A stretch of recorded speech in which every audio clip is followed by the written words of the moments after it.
Sound, camera, action. Bombay talkies कार्यक्रम में पिछले हफ्ते हमने आपकी मुलाकात जयदेव चक्रवर्ती से करवाई थी, जो फिल्म, टेलीविजन सीरियल और डॉक्यूमेंट्री के निर्देशक हैं। बातचीत का सिरा आगे बढ़ाते हैं और सुनते हैं इस बातचीत का दूसरा भाग। इनसे बातचीत कर रही हैं मंदाकिनी जोशी। दोस्तों नमस्कार, मैं हूं मंदाकिनी जोशी। विविध भारती के स्टूडियो में आज आमंत्रित हैं एक ऐसे डायरेक्टर जिन्होंने feature films, telefilms, ad films, TV serials, music videos और कॉर्पोरेट फिल्म्स और साथ ही डॉक्यूमेंट्री फिल्मों का निर्देशन किया है और कई फिल्मों में असिस्टेंट डायरेक्टर के रूप में भी उन्होंने काम किया है। आप हैं मशहूर डायरेक्टर जयदेव चक्रवर्ती।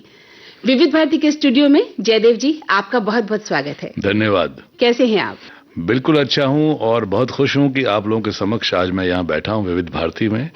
जयदेव जी, आपसे हम बात कर रहे हैं। आपके सीरियल आए हैं, फिल्में आई हैं जिसको आपने असिस्ट किया है, आपने डायरेक्ट किया है, बहुत सारे सीरियल्स आपने किए हैं। अगर एक एक का हम जिक्र करते चले तो मुझे लगता है हमारे पास टाइम ही नहीं होगा।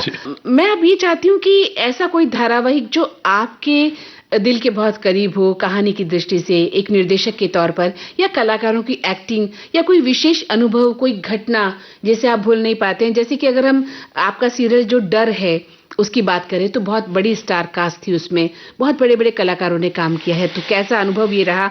और उसके अलावा आपने कई नेशनल चैनल पर जो है दूसरा आदमी, इस तरह का आपका धारावाहिक, एक है रंग जो डीडी में हुआ था प्रसारित, है दिल आशना है, इस तरह की आपने बहुत सारे सीरियल्स किए हैं। एक टेलीफिल्म थी रानी दुर्गावती, इस पर भी हम बात करेंगे, टेलीफिल्म्स पर। तो फिलहाल इन सीरियल्स के बारे में बताइए, इनमें से कौन सा सीरियल आपके दिल के बहुत करीब रहा?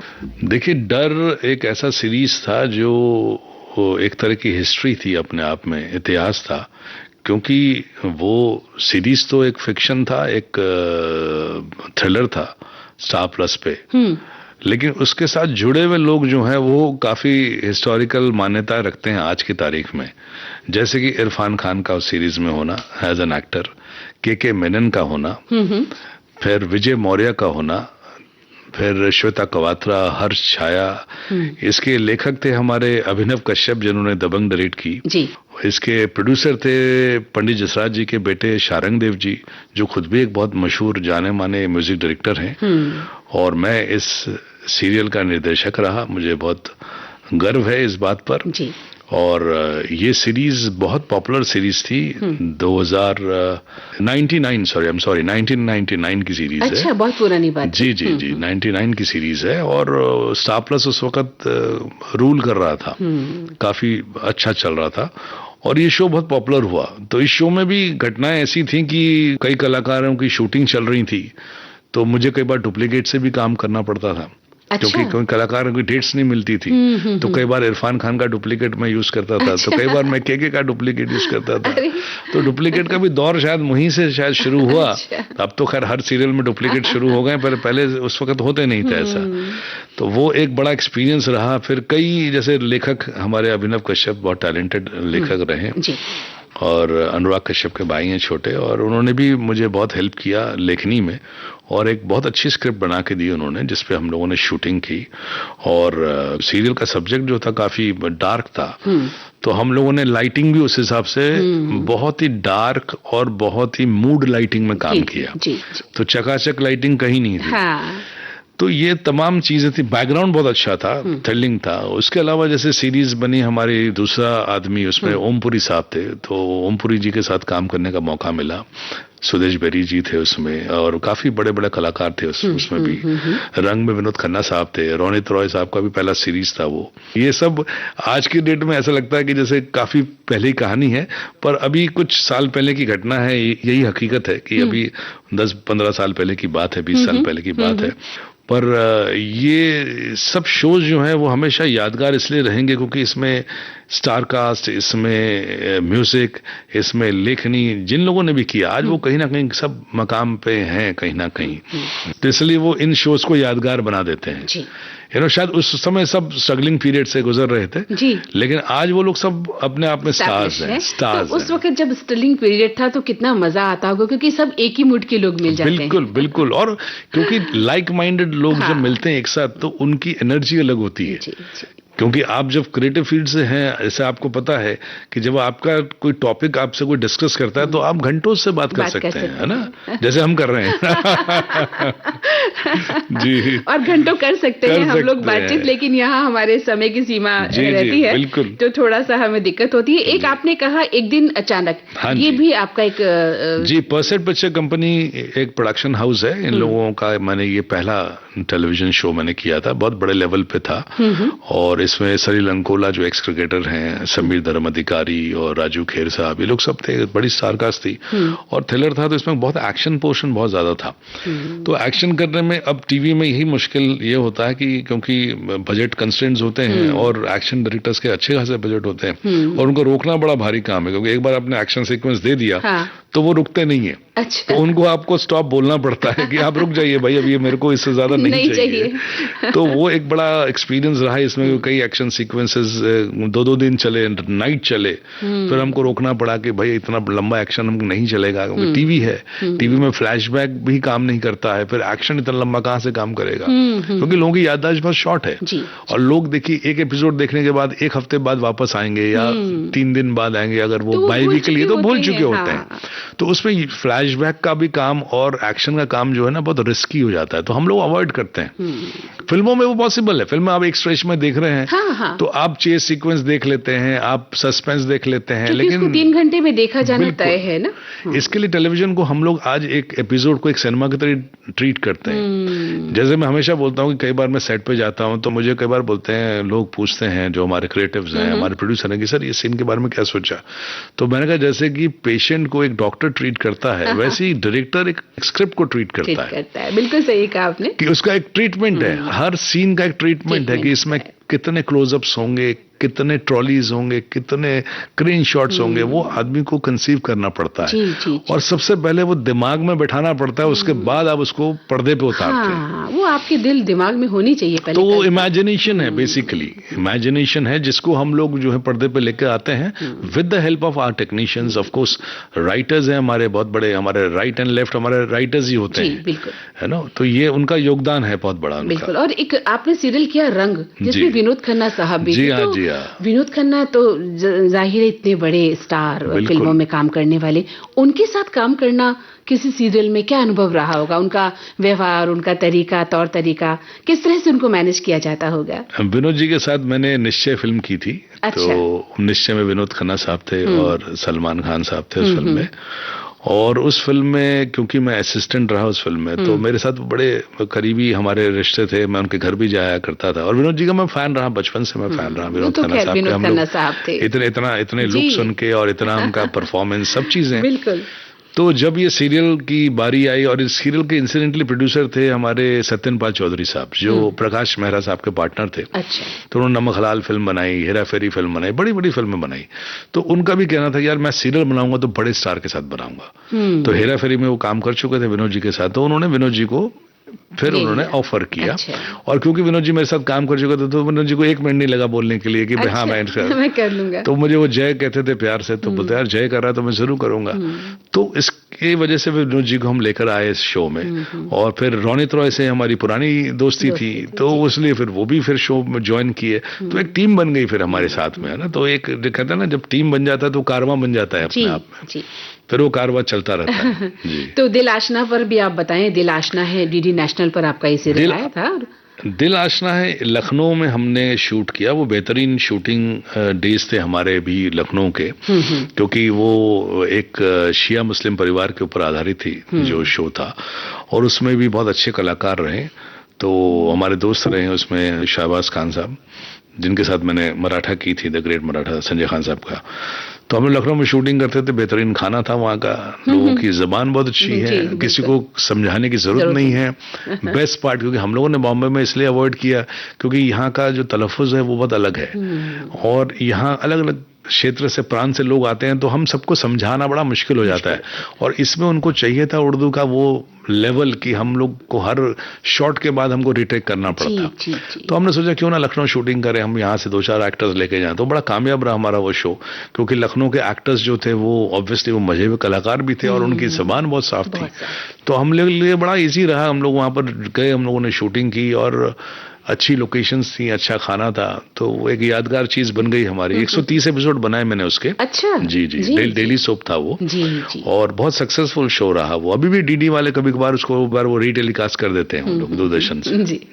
तो चलिए, इतनी लंबी बातचीत के बाद अब एक गीत हो जाए। हाँ जी, तो मैं एक गाना जरूर फरमाइश करना चाहूंगा। ये गाना उस दौर का है जब हम बॉम्बे में नए नए थे, यहाँ पर 90s का दौर चल रहा था, और उस वक्त एक बड़ी फिल्म कामयाब हुई थी, म्यूजिकल हिट थी रादर। फिल्म का नाम था आशिकी। और उसका ये सॉन्ग है तू मेरी जिंदगी है। क्या बात है, कुमार सानू की आवाज में। तो आइए सुनते हैं आपकी पसंद का गीत। तू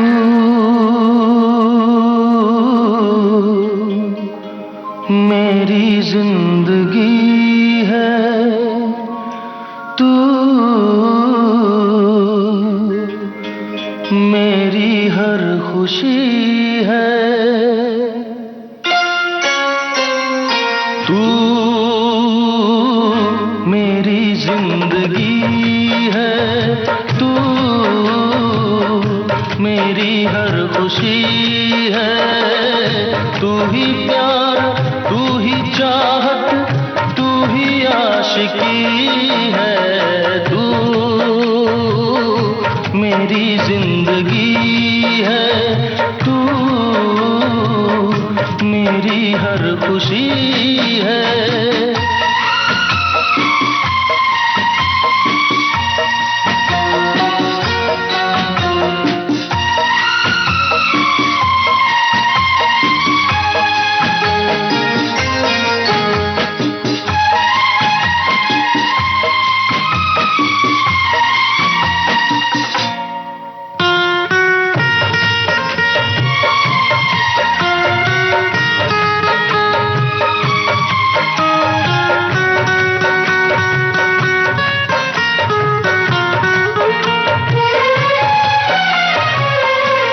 पहली मोहब्बत का एहसास है तू, पहली मोहब्बत का एहसास है तू, बुझ के जो बुझ ना पाई वो प्यास है तू, तू ही मेरी पहली ख्वाहिश, तू ही आखिरी है, तू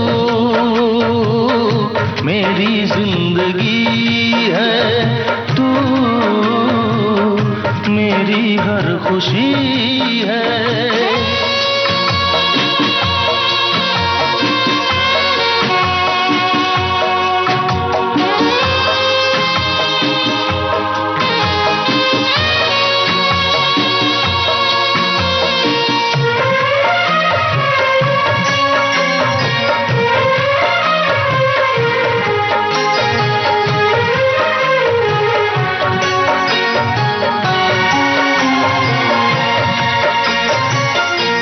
हर जख्म दिल का तुझे दिल से दुआ दे, हर जख्म दिल का तुझे दिल से दुआ दे, खुशियाँ तुझे गम सारे मुझको खुदा दे, तुझको भुला ना पाया मेरी बेबसी है, तू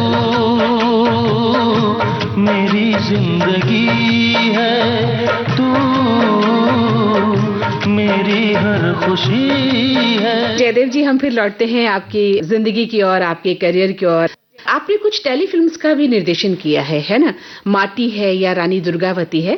तो ये किस तरह की टेलीफिल्म्स थी और टेलीफिल्म बनाना आसान रहता है फीचर फिल्मों की तुलना में, क्योंकि इनकी लेंथ कम होती है, बजट कम होता है, कहानी भी छोटी सी होती है, मुझे लगता है कि दर्शक वर्ग भी सीमित ही होता है, और सबसे बड़ी बात है कि इसके फ्लॉप या हिट होने का जो एक डर है वो नहीं होता है। तो ये सभी बातें जुड़ती हैं किसी टेलीफिल्म को बनाने में। रादर ये बड़ी चैलेंजिंग सी बात हो गई आजकल, ये कहना कि कोई भी जो प्लेटफॉर्म है, चाहे वो ओटीटी है, चाहे वो सैटेलाइट है, वो अपने आप में सब जगह चैलेंजेस अपने हैं उनके।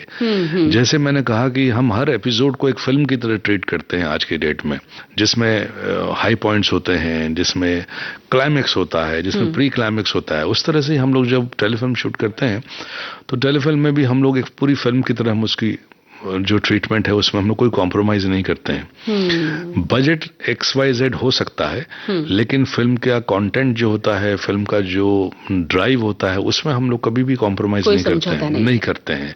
और क्योंकि रानी दुर्गावती कॉस्ट्यूम ड्रामा था, हिस्टोरिकल कहानी है, ऐतिहासिक कहानी है, तो उसको कहने के लिए हमको पैलेसेस लगते हैं, है ना, हमको कॉस्ट्यूम्स लगेंगे। तो ये बड़ा चैलेंज था कि कैसे उस कम बजट में किया जाए। इंसिडेंटली किसी एक शो का, बड़े शो का हमको सेट मिल गया था। अच्छा। तो हम लोगों ने उस सेट में जाकर उसकी शूटिंग की और उसके साथ कई कॉस्ट्यूम्स भी हमको मिल गए थे। तो हम लोगों का वो जो बजट पार्ट है वो मैनेज हो गया, लेकिन हम कॉम्प्रोमाइज काम पर नहीं किए कि हमने वो जो शो बनाया है वो आज भी लोग देखते हैं। तो लोग मतलब हजारों हमको आज भी लेटर्स आते हैं कि आपने ये शो बनाया है, और मैं चाहूंगा कि रानी दुर्गावती नेशनल लेवल पे बने, क्योंकि रानियों के बारे में बात करकर रानी लक्ष्मीबाई के बारे में सब जानते हैं, लेकिन ऐसे कई रानियां हुई हैं जिन्होंने गुमनाम रही है, अनसंग हीरोज हमारे इतिहास में बहुत लोग हैं, ना। तो उन लोगों के बारे में क्यों ना कहा जाए, लोगों को बताया जाए कि भाई ये इन्होंने कितना कुर्बानियां दी हैं, किस तरह से बलिदान दिए हैं, और तब जाके इन्होंने इस देश को बचाया है। तो रानी दुर्गावती का जो चरित्र करने के लिए जो अभिनेत्री हमने चुनाव किया था, वो किसी वजह से बीमार हो गई। अच्छा। और हम लोग लोकेशन में जाके 2 दिन बैठे रहे कि अब हम क्या करें। तो फाइनली मुझे ये काम सौंपा गया कि भाई आप डायरेक्टर हैं, आप जाके जरा प्लीज कास्ट को देख के आइए बॉम्बे में, अगर हो सकता है कि आपको कोई वहां मिल जाए। अभी बड़ा चैलेंजिंग था, मेन लीड के लिए कहां से आना है। और उन्होंने मेरे को एक लड़की से मिलवाया जो डांस जानती थी, और मेरा शुरू से ये मानना है कि अगर वो अभिनेत्री खासतौर पर अगर उसको डांस आता है तो उसको अभिनय आना ही आना है, क्योंकि वो डांस का पार्ट है, अभिनय जो है ना। हमारे बहुत से बड़े बड़े अभिनेत्री जो है वो डांसर रही, तो वो मेरे दिमाग में हमेशा से था कि अगर वो डांसर है तो वो एक्ट कर सकती हैं। तो मैंने उनको अप्रोच किया, उनसे बात की, और मैंने वही पाया कि भाई वो कर सकती हैं इस चीज को। मैंने ऑडिशन अपने कार के अंदर ही उनको बोला, डायलॉग्स बोल के कि आप बोल दीजिए, क्योंकि हमारे इतना समय भी नहीं था कि हम ऑडिशन हॉल बुक करें, हम लोग ऑडिशन लें। तो हम लोग बहुत जल्दीबाजी में थे, और एट द सेम टाइम क्योंकि वो रोल बहुत बड़ा था और बड़ा इंपॉर्टेंट रोल था, तो हम किसी को भी हम ले नहीं सकते थे। तो वो एक बड़ा एक्सपीरियंस रहा कि, और मेरा एक कहते हैं ना एक गट फीलिंग रही कि मैंने कहा नहीं, वो डांसर जो होगी वो परफॉर्म कर सकती है श्योरली। और वो मेरा इतना सही रहा जजमेंट कि उस लड़की ने जबरदस्त परफॉर्मेंस दिया। वो अलग बात है, उसके बाद वो खुद अपने पारिवारिक कुछ वजह से काम नहीं कर पाए, ज्यादा काम नहीं कर पाए, लेकिन उन्होंने आज भी वो एक यादगार एक चित्रण किया है जो पर्दे पे आज भी लोग देखते हैं, तो पूछते जरूर है कि ये एक्ट्रेस कौन है, एक्ट्रेस कौन है। जी, तो ये एक्सपीरियंस रहता है हमारा टेलीफिल्म्स वगैरह में। कोई भी हम किसी भी प्लेटफॉर्म में काम करें तो हमारा एक रहता है कि भाई ये हम अप्रोच जो हमारा रहता है ना, वो हमेशा एक ऑनेस्ट और एक फिल्म मेकर का ही रहता है। हर वक्त चैलेंज रहता है दिमाग में, किसी को इतना इजीली नहीं हम करते हैं, या और ये सोच के भी नहीं करते हैं। आप जैसे मैं कहता हूँ कि गाना होता है ना, आप किशोर कुमार साहब को कम पैसे भी देंगे तो गाना वो वैसे ही गाएंगे, वो गाने में कोई कॉम्प्रोमाइज नहीं करेंगे वो। तो उसी तरह से ही है कि हमारी भी फिल्म मेकिंग ऐसी है कि हम किसी भी प्लेटफॉर्म पे कॉम्प्रोमाइज नहीं करते। जी, वो कोई भी लेवल हो सकता है, कोई लेवल पे नहीं करेगा, कोई नहीं करेगा। जी, तो चलिए अब आपकी पसंद का एक गीत एंजॉय कर लेते हैं। जी हाँ, वो गाना है कि होठों में ऐसी बात में दबा के चले आए। ये गाना सुना सकते हैं आप लोग। चलिए तो आपकी पसंद का गीत सुनते हैं। जी। होठों में ऐसी बात, होठों में ऐसी बात में दबा के चली आई, खुल जाए वही बात तो दुहाई है दुहाई। होठों में ऐसी बात में दबा के चली आई, खुल जाए वही बात तो दुहाई है दुहाई। हारे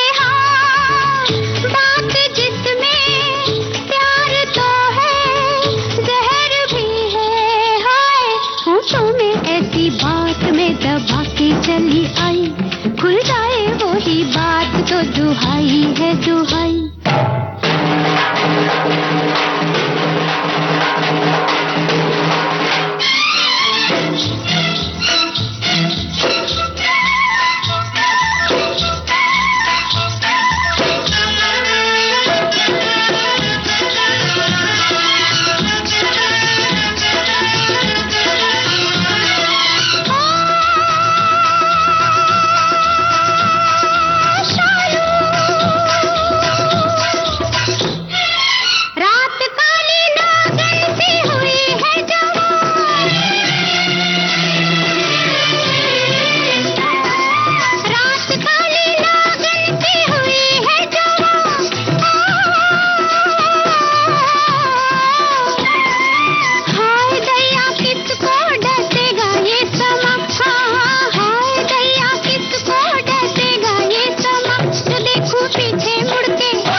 डॉक्यूमेंट्री फिल्म भी आपने बनाई है जयदेव जी बतौर डायरेक्टर, तो लगे हाथ इस पर भी हम बात करना चाहेंगे। डॉक्यूमेंट्री आपने ऑन राजीव गांधी, महात्मा गांधी, इंदिरा गांधी और गोंड आदिवासियों पर भी आपने डॉक्यूमेंट्रीज बनाई है 2 भागों में। ये अनुभव हमसे साझा कीजिए, क्योंकि डॉक्यूमेंट्री बनाना बहुत मुश्किल काम है।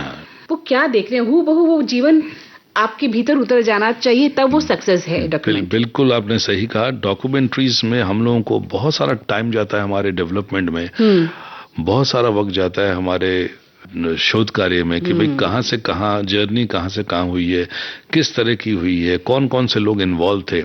और इसमें क्या है कि मतलब पेपर वर्क बहुत है, बहुत सारा है और बहुत टाइम भी लगता है, क्योंकि आपको लोकेशन में जाकर रेकी करनी पड़ती है, आपको उन कैरेक्टर से मिलना पड़ता है, आपको प्रैक्टिकली उनसे बात करनी पड़ती है, उनके साथ रहना पड़ता है। जैसे आप गोंड आदिवासियों की बात करेंगे तो मैं उनके साथ रहा हूँ जाकर। अच्छा जी। तो मैंने कम से कम 15 दिन 20 दिन मैं वहाँ रहा हूँ एमपी में जाकर, और मैं उनके बीच रह के मैं जाना कि किस तरह से वो सोचते हैं, क्या खाते हैं। आज भी उनके घरों में लाइटें नहीं है, इलेक्ट्रिसिटी नहीं है उनके घर में, तो आज भी उनका जीवन जो है वो ऐसी आदिवासी जीवन है उनका, है ना। आज भी वो लोग जो है बहुत बेसिक्स में जिंदा है, आज भी वो लोग बहुत बेसिक्स में जिंदा है, लेकिन वो प्रकृति के बहुत करीब है। तो वो लोग प्रकृति से बहुत कुछ लेते हैं, जी, वो उनकी है ना? शक्ति है। हाँ, जैसे जल ही जीवन है, जो उनका जो मानना है, जो सबका ही है कि भाई जल जहाँ होगा वहाँ जीवन होगा। तो वो लोग जल के पास रहते हैं कि ताकि पानी की कमी ना हो उनको, जंगल में रहते हैं ताकि लकड़ी की कमी ना हो। तो ये सब चीजें हमने ऑब्जर्व की कि वो सिविलाइजेशन में हमारे बड़े शहरों में ना रहते हुए भी वो किस तरह से बाकी सब फैसिलिटीज को अवेल कर रहे हैं। तो ये एक देखने वाली चीज है। तो हम लोगों ने बहुत सारा डेवलपमेंट पे काम किया, शोध कार्य बहुत किया। जैसे आप पॉलिटिकल कैरेक्टर्स के बारे में बात करेंगे, उनके बारे में भी कोई कंट्रोवर्शियल होते हैं, तो वो हमको कुछ चीजें छोड़ना भी पड़ता है। हमको पता है कि भाई ये चीजें हैं, लेकिन क्योंकि वो पर्सन जो है वो एक जिसे कहते हैं ना पॉपुलर बिलीव होता है। जैसे आपका एक पॉपुलर बिलीव क्या है कि आपके पेरेंट्स गलत नहीं थे, है ना, तो वो पॉपुलर बिलीव को आप छेड़ेंगे नहीं। तो हम लोग को भी कई जगह उन चीजों को उजागर करने में बहुत ज़्यादा मुश्किल होता है, और फिर हम लोग उसमें बहुत ज़्यादा डिस्कशन में और कंट्रोवर्सी में पड़ना भी नहीं चाहते, क्योंकि फाइनली फिर क्या है कि 4 साल की मेहनत के बाद अगर कोई चीज़ रिलीज ना हो तो उसमें बहुत सारा पैसा, बहुत सारा वक्त आप इन्वेस्ट कर देते हैं। वक्त तो बहुत कीमती है, और इतना सबसे बड़ी चीज वही है, बर्बाद करने के बाद तो मैं आज भी जानता हूँ कुछ डॉक्यूमेंट्री मेकर्स को, क्योंकि मैं तो कमर्शियली बहुत काम करता हूँ टेलीविजन में, लेकिन जो लोग डेडिकेटेड हैं सिर्फ डॉक्यूमेंट्रीज में, वो लोग 4-5 साल लगा देते हैं। हाँ, 5-5 साल लगा देते हैं कि वो पर्टिकुलर टॉपिक पे फिर एक डॉक्यूमेंट्री बन के आती है। शायद उनको अवार्ड मिल जाता है, वो अलग बात है, लेकिन वो मतलब फिर उनका सेटिस्फेक्शन है। देखिए वो पैशन की बात है। ये सब चीजें जैसे आपने कहा ना, वो जुनून है, वो दीवानगी जो है आपका जुनून होगा तो आप काम करेंगे, ऐसा इस तरह की चीज है। तो कई बार जब डॉक्यूमेंट्रीज बनाई जाती हैं तो वही मैंने कहा कि उनमें एक रोचकता होनी चाहिए, लेकिन कई बार वो नीरस बन जाती हैं। बिल्कुल सही कहा आपने। उसकी सबसे बड़ी वजह क्या है कि हम लोग डॉक्यूमेंट्रीज जब बनाते हैं तो किसी पर्टिकुलर ऑर्गेनाइजेशन के लिए बनाते हैं। अब वो ऑर्गेनाइजेशन का भी एक डायरेक्शन होता है, हाँ, वो हमको फॉलो करना पड़ता है ना। या तो हम अपने मन से कोई डॉक्यूमेंट्री बनाए, है ना, कि भाई ठीक है, होता नहीं, लेकिन हम डॉक्यूमेंट्री कस्टमाइज बनाते हैं, हम किसी के लिए ही बनाते हैं।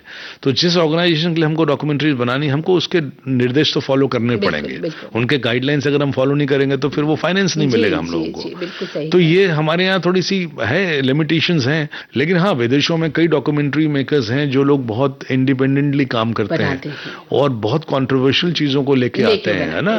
तो हाँ, वो मतलब वो एक्सेप्टेबल, कंट्रोवर्शियल चीजों को थोड़ा सा अवॉइड किया जाता है ना। सिविल सोसाइटी में भी हम लोग देखना पसंद नहीं करते हैं, और एट द सेम टाइम हमारे जो मेकर्स हैं, जो हमारे पैसे लगाते हैं, चाहे वो NFDC हो या जितनी बड़े बड़े संस्थाएं हैं, वो नहीं अलाउ करती हैं इस तरह की चीजें। और इससे ये भी होता है, जहां तक मैं ऐसा सोचती हूँ, कि कुछ सच्चाइयां रह जाती हैं। बिल्कुल रह जाती है। नहीं, वो कुछ फैक्ट्स हैं। देखिए हमारे जीवन काल में हम भी कुछ चीजों को याद नहीं करना चाहते। ऐसे कोरोना का काल जो गया, जी, मुझे नहीं लगता कोई इसको दोबारा याद करना चाहेगा या कहीं मेंशन करना भी चाहेगा। बल्कि कोरोना से रिलेटेड जो भी फिल्में, डॉक्यूमेंट्रीज बनी हैं, लोग उनको भी देखना पसंद नहीं करते कहीं, कि भाई वो क्या करना है, बुरे सपने की तरह, एक डार्क फेज था लाइफ का, है ना, वो आप निकल चुका, अब क्यों उसको याद करें। तो यही एप्लीकेबल है हमारे डॉक्यूमेंट्री मेकिंग में भी, कि हम बहुत ज्यादा चीजों को और बहुत ज्यादा व्हाइट को व्हाइट और ब्लैक को ब्लैक दिखाने जाएंगे तो हो सकता है लोगों को समझ ना आए, अच्छा लगे। सही कहा। तो चलिए अब एक और गीत आपकी पसंद का। जी हाँ, ये सॉन्ग है हमारे बहुत ही मशहूर म्यूजिक डायरेक्टर साहब का, खयाम साहब का। अरे वाह, क्या बात है। और उन्होंने हमारे सीरियल द ग्रेट मराठा में भी म्यूजिक दिया, और उनका ये सॉन्ग है ए दिले नादान। क्या बात है। लता जी की आवाज में है। मतलब लता जी के बिना भी गाने जो है वो सोच ही नहीं सकता है, तो इसलिए मैं अपने लिस्ट में उनका गाना जरूर रखता हूँ। हाँ, श्रोताओं को जरूर सुनाए। और पर्टिकुलरली ये सॉन्ग जो है ना, अपने आप में एक ना, आपको जैसा लगे जैसे आपके जख्म में कोई ना मरहम लगा रहा है। ये सॉन्ग पर्टिकुलरली वो सॉन्ग है, आप जरूर सुनाएं इसको। जी, तो सुनते हैं आपकी पसंद का ये गीत।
बात चल रही थी डॉक्यूमेंट्रीज फिल्मों की, तो अब टीवी के बाद यूट्यूब डॉक्यूमेंट्री फिल्मों का भी एक बड़ा नेटवर्क बन गया है ना? वहां पर भी बहुत सारी डॉक्यूमेंट्रीज देखी जा सकती है यूट्यूब पर। तो वहां किस तरह का माहौल है यूट्यूब पर जब हम देखने चलते हैं डॉक्यूमेंट्रीज फिल्मों को? हर किस्म की डॉक्यूमेंट्री हमें अवेलेबल हो जा रही है, तो लोग पसंद करते हैं डॉक्यूमेंट्रीज को ज्यादा से ज्यादा। देखिए, YouTube तो ऐसा एक चैनल बन चुका है कि अब उसमें किसी तरह का भी कंटेंट कोई भी डाल सकते हैं और मिल भी जाता है। और जैसे गूगल है उस तरह से अब YouTube बनता जा रहा है कि आप कुछ भी चीज, कोई भी गाना सर्च करें, कोई भी आप चीज सर्च करें, ऑलमोस्ट मिल जाती हैं। लेकिन फिर भी डॉक्यूमेंट्रीज जो हैं वो आज भी ऑडियंस उसकी जो है वो एक खास ऑडियंस है ना? वो आम ऑडियंस नहीं है जी। आज भी डॉक्यूमेंट्री की ऑडियंस के लिए आप आम लोगों को नहीं अप्रोच कर सकते हैं, क्योंकि वो शायद वो समझना भी नहीं चाहते हैं ना कुछ कई चीजों को।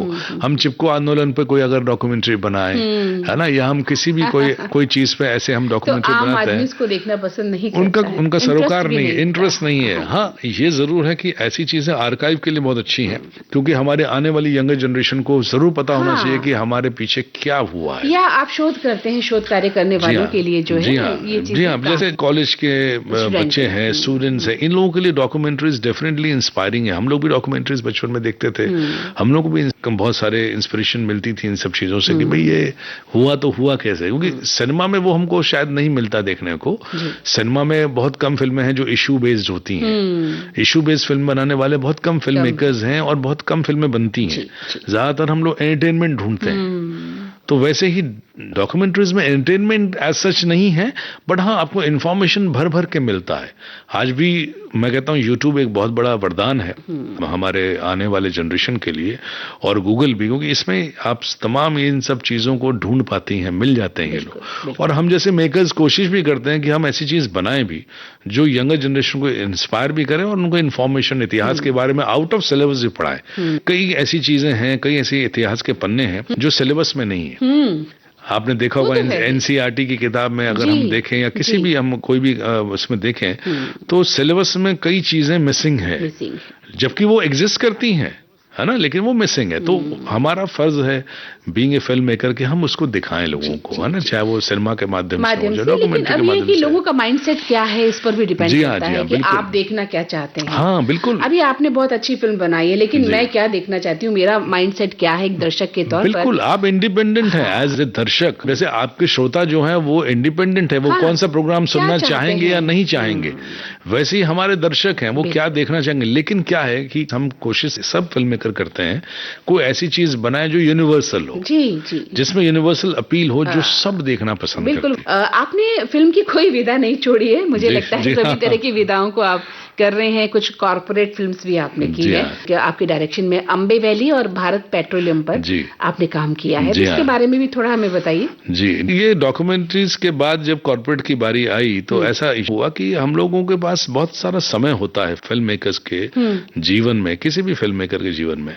अगर हमने 35 साल का अपना करियर देखा तो उसमें हो सकता है कि हमने शायद 20 या 25 साल काम किया और बाकी साल हम लोगों ने प्रिपरेशन की, इंतजार किए, तैयारियां की, स्क्रिप्ट बनाए। तो उस टाइम हम लोगों को वक्त मिलता है कि हम कुछ और भी एक्सप्लोर कर सकें। और क्योंकि मुझे हमेशा से कभी खाली बैठने का मुझे सबसे बड़ा मेरा नहीं है और मैं इसके अलावा भी बहुत कुछ सोचता हूं करने के लिए, और मैं तो जीवन में बहुत कुछ है करने के लिए। तो यही वजह है कि मैं कॉर्पोरेट भी हमने काफ़ी की है, क्योंकि जब हम लोग खाली रहे तो कई बार हमने कॉर्पोरेट फिल्म की ऑफर आई, कई एजेंसीज के साथ हम काम करते थे।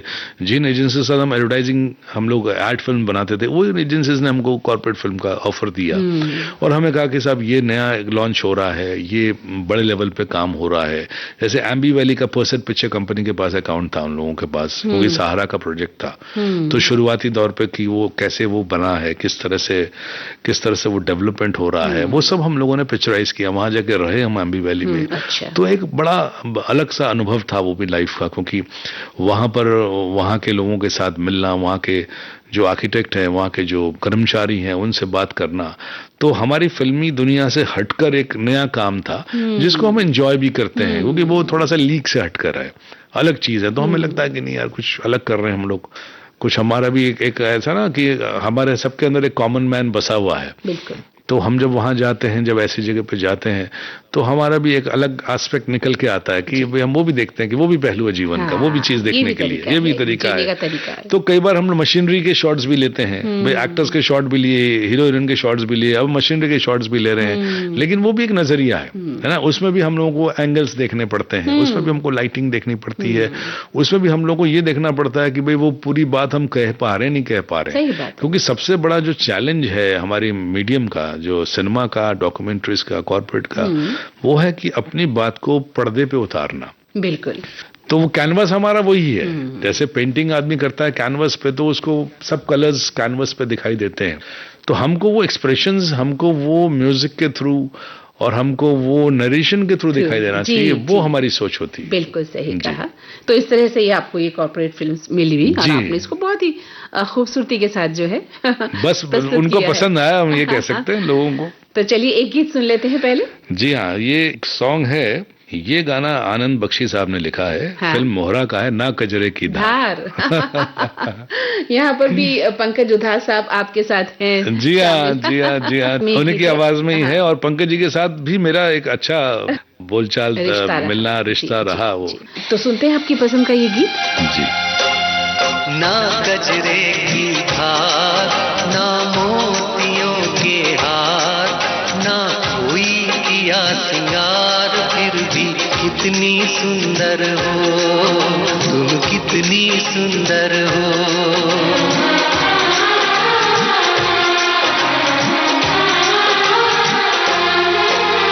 ना गजरे की धार, ना मोतियों के हार, ना कोई किया सिंगार, फिर भी कितनी सुंदर हो तुम, कितनी सुंदर हो।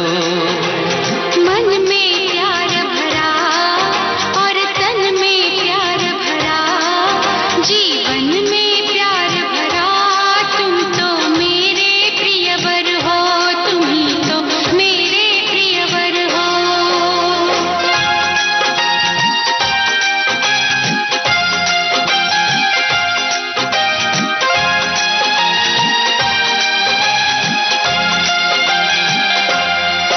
सिंगार तेरा यौवन, यौवन ही तेरा गहना, सिंगार तेरा यौवन, यौवन ही तेरा गहना।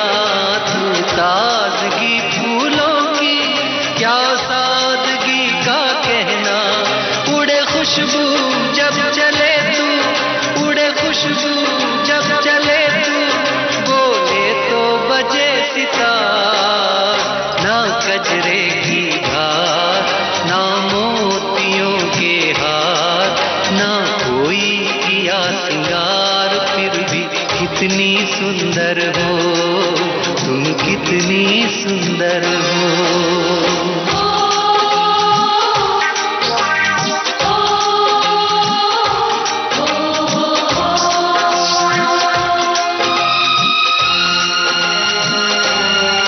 सारी दुनिया हर जाए, तेरे प्यार में है सच्चाई, सारी दुनिया हर जाए, तेरे प्यार में है सच्चाई, इसलिए छोड़ के दुनिया तेरी ओर खिंची चली आई।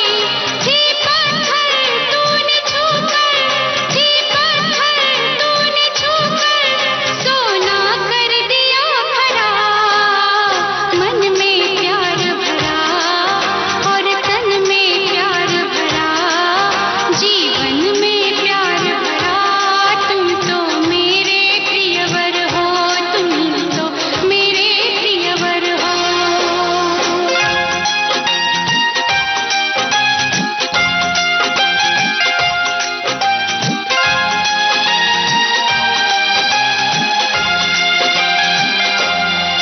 तेरा अंग सच्चा सोना, मुस्कान सच्चे मोती, तेरा अंग सच्चा सोना, मुस्कान सच्चे मोती, तेरे होठ हैं मधुशाला, तू रूप की है ज्योति, तेरी सूरत जैसे मूरत, तेरी सूरत जैसे मूरत, मैं देखूं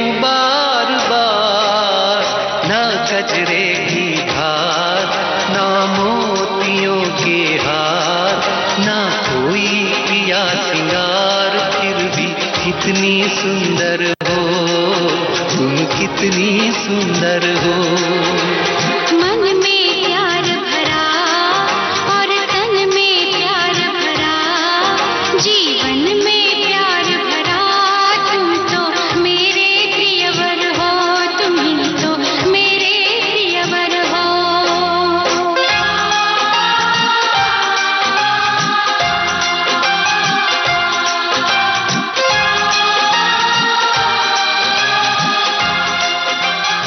हम बात कर रहे हैं आपकी फिल्मों की, तो फिल्मों के साथ साथ आपने बहुत सारी एड फिल्म्स की हैं, इसके साथ म्यूजिक वीडियोस भी डायरेक्ट किए हैं, जैसे साईं बाबा से मिलने शिरडी चले, और शीशदानी, या फागनियो आयो रे, ये कितने पॉपुलर हुए हैं, और पंजाबी वीडियोस भी आपने कुछ बनाए हैं।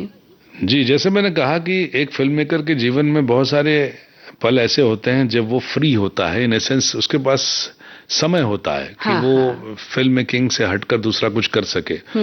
तो मैंने वैसे ही कुछ समयों का, कुछ पल का मैंने कुछ ऐसा कुछ कोशिश किया है कि भाई उसका कुछ इस्तेमाल किया जाए सही तरीके से। तो मैंने ये कुछ एल्बम्स मैंने बनाए थे, और अभी भी मैं बना रहा हूँ, कुछ एक और एल्बम्स बना रहा हूँ। इसमें चैलेंजिंग बात यही है कि आपको एक गाना दिया जाता है जिसपे आप विजुअल्स लिखते हैं, जिसपे आप परफॉर्म सिंगर से नहीं एक्टर से भी करवाते हैं, लोकेशंस पे जाते हैं, और कई बार कई तरह के जैसे सॉन्ग्स हैं जो स्टूडियो में भी रिकॉर्ड करते हैं, जैसे साईं बाबा शिरडी चले हम, उस पर्टिकुलर में हम लोगों ने जो नेपोलियन स्टूडियो है वहां पर हम अभिजीत दा की रिकॉर्डिंग कर रहे थे, मुन्ना अजीज साहब की रिकॉर्डिंग कर रहे थे, तो वहीं ऑन लोकेशन हम लोग शूटिंग कर रहे थे। सो बहुत थ्रिलिंग था वो, बिकॉज उनके पास समय नहीं था कि वो अलग से स्टूडियो में आए लिप मूवमेंट के लिए या परफॉर्मेंस के लिए, तो उनको लाइव हम लोग रिकॉर्ड करते थे, म्यूजिशियंस को लाइव रिकॉर्ड करते थे। तो वो 2-2, 3-3 कैमरा सेटअप में, लाइट्स क्योंकि हम ज्यादा स्टूडियो के अंदर दे नहीं सकते हैं, कम से कम लाइट्स हैं, और कई पुराने वीडियोस हैं जिसमें हम लोगों ने, जो डिजिटल नहीं था उस वक्त, अच्छा, तो हम लोगों ने वो फिल्म में भी शूट किया हुआ है, तो 16 में भी शूट किया हुआ है। अच्छा, तो वो भी अपने आप में एक चैलेंजिंग होता था। और एल्बम्स का दौर तो देखिए हमेशा से ही रहा है और चलता रहेगा। प्राइवेट एल्बम्स जो हैं वो बहुत चलते हैं आज भी, प्राइवेट सॉन्ग्स बहुत चलते हैं। तो ये शीशदानी क्या है? ये खाटू श्याम जी के ऊपर है। अच्छा, जो खाटू श्याम जी ने अपने शीशदान किया था भगवान कृष्ण को, तो ये भी हमारा इतिहास ही है महाभारत में, और एक बड़ा चैप्टर है उसमें भी कि किस तरह से भगवान खाटू ने जो है वो अपना शीशदान दिया था भगवान कृष्ण को, और वो महाभारत का युद्ध उन्होंने देखा था, पूरा युद्ध जो है, और उसके बाद वो शीश बहुत सालों बाद किसी राजा को मिला, और वो खाटू बोल के एक जगह है जहां पर उनका मंदिर है, और आज उनकी स्थापना वहां हुई है। तो लाखों करोड़ों भक्त हैं जो वहां जाते हैं, बाबा श्याम को बहुत मानते हैं, और वहीं उनके जो भक्त हैं वो मेरे साथ जुड़े हुए हैं किसी प्रोडक्शन में, कहीं काम में, तो वो लोगों ने मेरे से इंसिस्ट किया कि आप शायद हम लोग कुछ एक बड़ी डॉक्यूमेंट्री भी बनाने वाले हैं हम लोग श्याम बाबा पे। अच्छा। तो उसी के तहत उन्होंने कहा कि हम एल्बम से शुरुआत करते हैं, आप क्यों ना हमारे लिए एल्बम बनाइए, तो फिर वो हमने एल्बम बनाया उनके साथ। तो फागनी आयोरे भी इसी तरह का? जी हाँ, जी हाँ, उस तरह, क्योंकि वहाँ राजस्थान का कल्चर है, तो हमने कहा कि वहाँ के लैंग्वेज, क्योंकि मैंने कहा ना ये जो हमारा देश है इसमें बहुत तरह के लैंग्वेजेस हैं, बहुत तरह के। हाँ, राजस्थान तो अपनी संस्कृति के लिए कलरफुल है, बहुत कलरफुल है, चाहे पहनावा से देखिए, चाहे खान पान से देखिए। तो हम लोगों ने कहा कि इसको राजस्थान का ही मुखड़ा रखते हैं, वहीं का ही जो मारवाड़ी जिसे कहते हैं लैंग्वेज है, हम लोग वैसे ही मुखड़ा रख के हम लोगों ने ये गाना जो तैयार किया है, और इसको कंपोज किया है इकबाल दरबार साहब ने, अभी तो वो गुजर गए, तो उन्होंने ये कंपोज किया था, और बहुत बेहतरीन कंपोजिशन है उनका, क्योंकि उनका क्लासिकल बैकग्राउंड है, तो हमने बहुत अच्छे से उनसे कंपोज करवाया था। जी। तो जयदेव जी, अब जैसे OTT फिल्मों का जमाना आ गया है और इतनी फिल्में OTT प्लेटफॉर्म पर बन रही हैं, क्या आप भी ऐसा कुछ सोच रहे हैं? आप इतने व्यस्त हैं, इतना काम कर रहे हैं, तो OTT में तो वैसे तो यूं देखिए कि आप फिल्में बनाइए या कोई भी चीज बनाइए, वो OTT में आ ही जाती है ना। कभी OTT में शोज भी चलते हैं, हाँ, सीरीज भी चलते हैं। OTT फिल्मों में कुछ एक्सक्लूसिवली अगर कुछ OTT के लिए बनाई जाए तो वो ऐसी भी फिल्में होती हैं, लेकिन फिर वो कस्टमाइज होती हैं।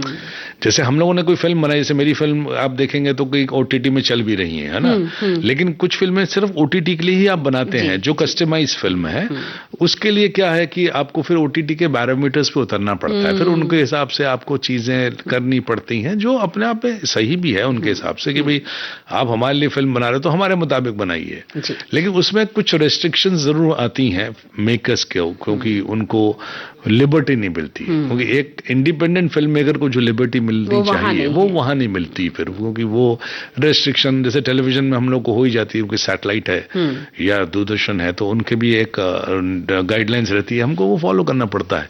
तो ओटीटी का जो काम है उसमें अगेन वो इंडिपेंडेंस नहीं है, जो इंडिपेंडेंट फिल्म मेकिंग में जो आप थिएट्रिकल रिलीज में करते हैं उसमें जो मिलता है वो वहां पर नहीं मिलता है। जी, लेकिन कुछ फिल्में जो ओटीटी पर हम देखते हैं, शॉर्ट फिल्म्स कह सकते हैं उन्हें, एक अलग कहानी होती है, कई बार बहुत बिंदास अभिनय है, कहानी बहुत बेबाक है, और परिवार के साथ बैठकर कई बार आप नहीं भी देख पाते हैं, इस तरह के कंटेंट भी वहाँ कई बार मिल जाते हैं। होता है क्योंकि ओटीटी की व्यूअरशिप ऐसी है ना, देखिए मोबाइल पे लोग अक्सर ओटीटी देखा करते हैं, है ना, तो उनकी एक प्राइवेट व्यूअरशिप है, तो इसके लिए शायद सेंसर नहीं था, अभी शायद आने वाला है, मैं सुन रहा हूँ कि सरकार सेंसर लेके आ रही है, तो लोगों ने कई लिबर्टी भी ली उसको, है ना, अनड्यू एडवांटेजेस भी लिए जिसके, तो उसमें जो फिल्म मेकर्स इस विचारधारा के हैं कि भाई हम बोल्ड सीन दिखाना चाहते हैं या हम कुछ ऐसा दिखाना चाहते हैं जो नॉर्मली आप सिनेमा में नहीं देखते हैं, वो लोग आगे निकल कर आए, क्योंकि हम लोग हमेशा पारिवारिक फिल्में और यूनिवर्सल अपील के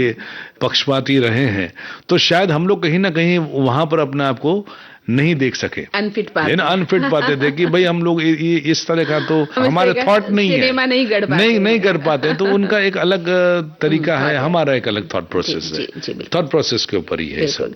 तो इतनी व्यस्तता के बीच जब आप कभी फ्री होते हैं, जैसा कि आपने कहा आप फ्री होते हैं, तो बहुत सारे काम है, तो इसके अलावा आपकी क्या शौक है, हम ये जानना चाहते हैं, जो आपको फिल्मी दुनिया से इन सब कामों से दूर ले जाते हैं।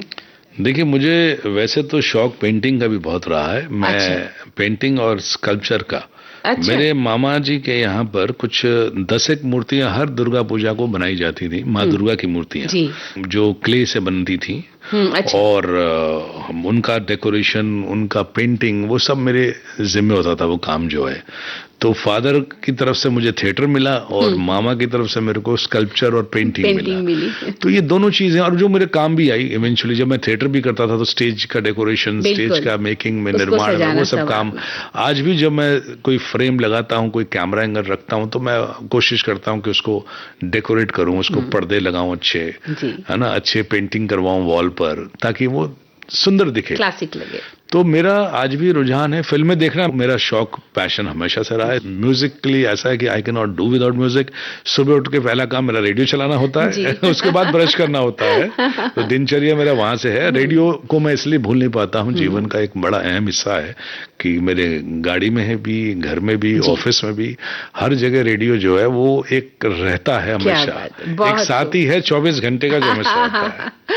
और ये जो गीत है ये हमारे जीवन से जुड़े हैं, बिल्कुल जुड़े हैं, इनसे इतना जुड़ गए हैं कि ऐसा दिन कभी नहीं बीता कि हमने कोई गीत ना सुना हो या ना गुनगुनाया हो। नहीं, कहीं ना कहीं आप देखिए कि कोई ना कोई गाना जब आप सुनते हैं तो वो आपको एक नॉस्टैल्जिक फील देके जाता है ना। कहीं ना कहीं आप जब स्कूल से वापस आते होंगे घर में या छुट्टियों में ननिहाल जाते होंगे तो वो गाना बज रहा होता था। बिल्कुल सर, सही कह रहे हैं आप। ऐसे ही कई गाने हैं जो मतलब हॉन्ट करते हैं आज भी, और आप शायद फिल्मों को रिकॉल, मैंने कहा ना, आप सोचते हैं आज भी कोई अगर आप मुगल आजम के बारे में कहेंगे तो आप वो प्यार किया तो डरना क्या, वो सब गाने हम जरूर सोचेंगे। बिल्कुल बिल्कुल सर, भूल ही नहीं पाते हैं। उन गानों से ही आप उनको याद रखते हैं, फिल्मों को, वो हमारे जीवन से जुड़ गए। बिल्कुल। इसलिए आज के फिल्म मेकर्स को ये सबक भी है कि फिल्मों में गाना होना बहुत गीत होना बहुत जरूरी है, बहुत जरूरी है। और उसके जो बोल हैं वो हमें याद रह जाएं, अक्सर हमारे जहन में उतरते नहीं। आज बहुत सारे नए गीत आ रहे हैं एक से बढ़कर एक, लेकिन हम उसको सुनकर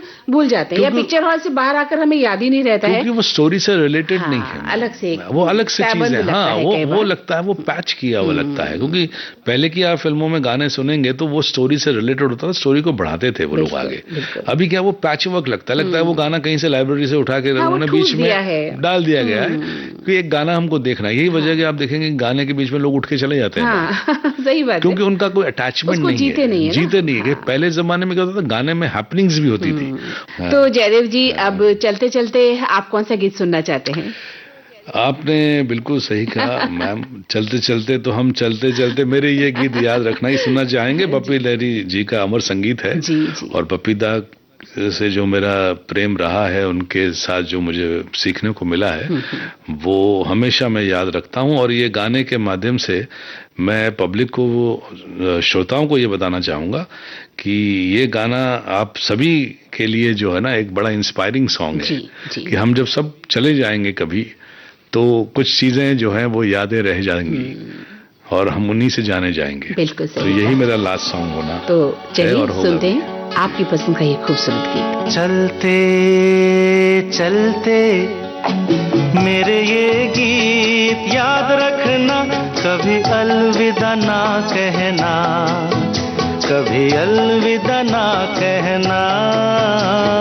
चलते चलते मेरे ये गीत याद रखना, कभी अलविदा ना कहना, कभी अलविदा ना कहना। रोते हंसते बस यूं ही तुम गुनगुनाते रहना, कभी अलविदा ना कहना, कभी अलविदा ना कहना।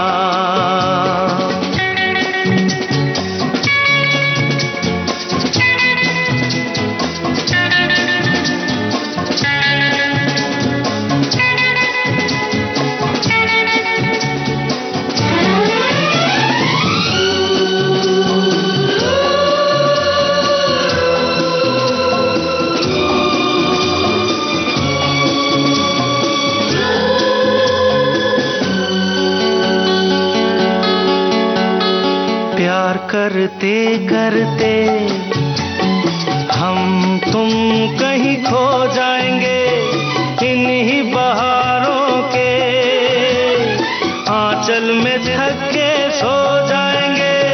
प्यार करते करते हम तुम कहीं खो जाएंगे, इन्हीं बहारों के आंचल में थक के सो जाएंगे। सपनों को फिर भी तुम यूं ही सजाते रहना, कभी अलविदा ना कहना, कभी अलविदा ना कहना। चलते चलते मेरे ये गीत याद रखना, कभी अलविदा ना कहना, कभी अलविदा ना कहना।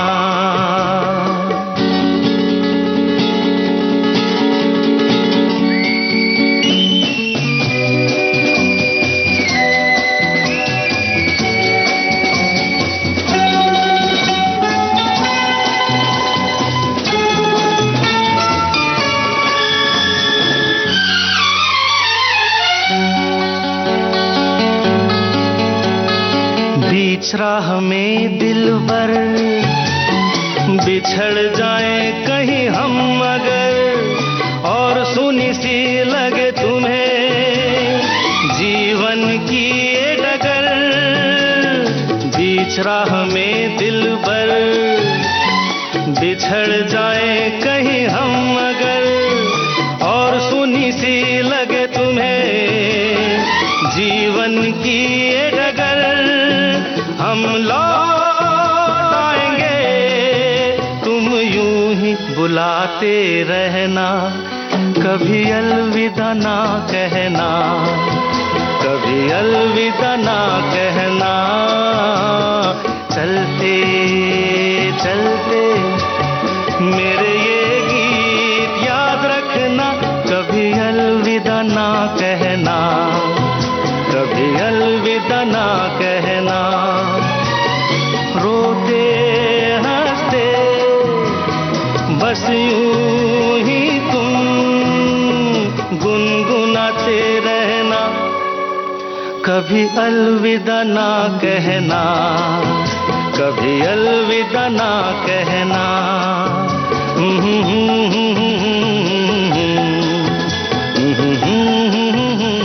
जयदेव चक्रवर्ती साहब, आपसे ये बातें करके हमें बहुत अच्छा लगा और इतनी विस्तृत चर्चा आपसे हमने की है। लगता है और भी बातें करें, लेकिन समय का तकाजा ये है कि अब हमें अपनी बातें समेटनी है। जयदेव साहब, आपने अपना अमूल्य वक्त हमें दिया और हमसे विस्तृत बातचीत की, इसके लिए आपका बहुत बहुत धन्यवाद। तहे दिल से आभार। मैं भी धन्यवाद करना चाहूंगा विविध भारती का और आप सभी का जी, जिन्होंने मुझे यहाँ आमंत्रित किया और ये मौका दिया। जी, शुक्रिया। धन्यवाद। दोस्तों, ये थे जाने माने फिल्म डायरेक्टर जयदेव चक्रवर्ती साहब। तो अब ये सिलसिला हम यही खत्म करते हैं। मंदाकिनी जोशी को दें इजाजत। नमस्कार। फिल्म, टेलीविजन सीरियल और डॉक्यूमेंट्री के निर्देशक जयदेव चक्रवर्ती से मंदाकिनी जोशी की बातचीत का दूसरा और अंतिम भाग अभी आपने सुना। रिकॉर्डिंग इंजीनियर अनुश्री गुप्ता और प्रस्तुतकर्ता अनुश्री पाठक। डिजिटल अपना बॉम्बे टॉकीज, अरे पिक्चर ही कल्चर है अपना बॉम्बे टॉकीज। रॉकिंग है, रोलिंग है अपना बॉम्बे टॉकीज। डूपर है अपना बॉम्बे टॉकीज।